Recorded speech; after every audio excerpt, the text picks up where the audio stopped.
Hello প্রিয় বন্ধুরা, আশা করি সবাই ভালো আছেন। তো আরেকটি নতুন ভিডিওতে আপনাদের সবাই স্বাগতম।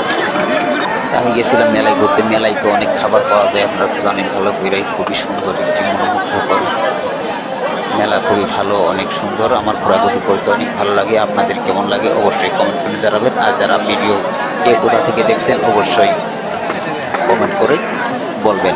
ফুচকা মেলা মানে ফুচকা, ঝালমুড়ি, খাবার যেগুলো জিনিস আছে সেগুলো, হালিম, চটপটি।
এক লাখ